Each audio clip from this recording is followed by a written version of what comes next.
What's going on YouTube? Tech Savvy Buyer here. Today I've got a special video for you guys. I'm going to do a quick review on the Super Nintendo Classic Edition that was released in the holiday of 2017.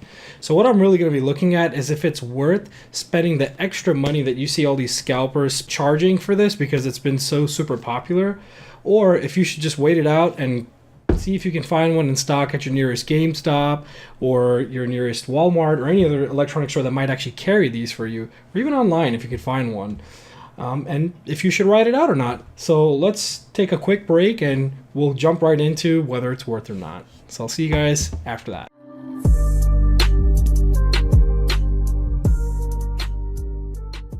Alright guys, so this is pretty much the packaging. I'm sure you guys have all pretty much seen this online, or if you even got lucky, you've seen it inside stores. So it's pretty basic, nothing super fancy. They've got some screenshots on the back of some of the games that are included. Here's the list of games that are in there. Of course, you can look this up online, with the biggest one being the Star Fox 2, which was never released before. So you get, this nice little fancy packaging, and the main star of the item is the actual console. So here it is in all its glory. It's a super miniaturized version of the original Nintendo that was released back in the 90s. And if you're as old as me, then you definitely remember this. What's new in this is obviously they're not using the original controller ports that are there, and in fact now you just gotta pop out this one from the bottom, and you've got these two ports which look like they're on the Wii. And I think they actually are. It's not an actual slot, so you can't put games in it that way. It comes preloaded with the games that are all in the box, which again I didn't count yet. And on the back you've got your HDMI out and your power in. So the interesting thing is that it can actually be powered by USB through a computer or anything. You can pretty much use an iPhone adapter to power this. I've tried it and I have had luck with it, because when I first opened it, I don't know what my younger daughter, when she's only a year and a half old, and she moved stuff around the place because that's what little kids do, and I don't know where it went. So too bad for me, right? You also get two original Super Nintendo Classic Edition remotes that we grew up playing. At least I did. And there's two of them. Now the only drawback to this is the cable. Okay, so you'll immediately notice that the cable on this guy is super short, which means that it's not a very comfortable experience if you're playing on a big screen TV, because you're just too close to it. So probably the first thing you're going to want to invest in as soon as you buy this is an extender cable for this if you like this, or B, just buy another wireless Super Nintendo remote.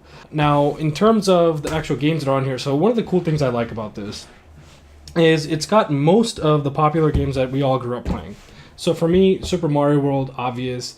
Donkey Kong Country, one of the big ones I played, Mario Kart, and one which I was really happy to see on here is the Super Ghouls and Ghosts.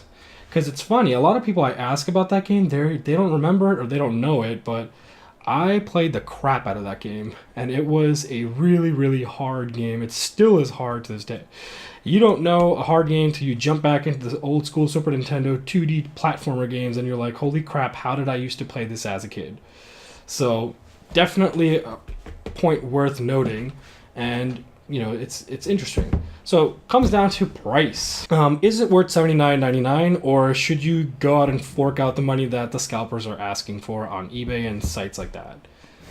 You should wait, absolutely wait.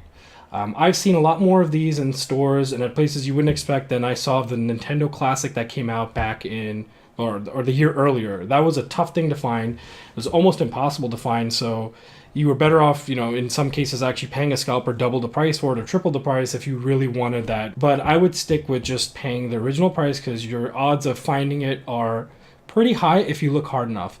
Be diligent, call the stores regularly if you haven't gotten your hands on one yet, and usually Target has shipments weekly, several shipments a week actually, and they're pretty good at letting you know what their inventory is. Long story short, definitely worth it, definitely worth buying it for $79.99 only. Not worth paying the extra. One of the neat things in this, even though it comes preloaded with all these games, there's actually a modification that you can do via software on your computer, and you can load up to like over 250 games. So if there's some games that you missed that weren't included in this, you can go ahead and add those in there. I think that's pretty much about it. That covers like if it's worth it or not from my perspective. I'm not going to dive into the TSP cheat sheet just for this because A, it's not priced that high, and B, I think there's not much debate on this. There's not much to analyze on this. It's just it's a nostalgic item that if you want to get, go for it. If you don't want to get, then you don't have to get it. But that is my quick little update / review of the Super Nintendo Classic Edition. Definitely go out and buy this bad boy if you can. Don't pay extra, and wait it out if you can as well. All right. Until then, guys, I will see you on my next video. Have a good one.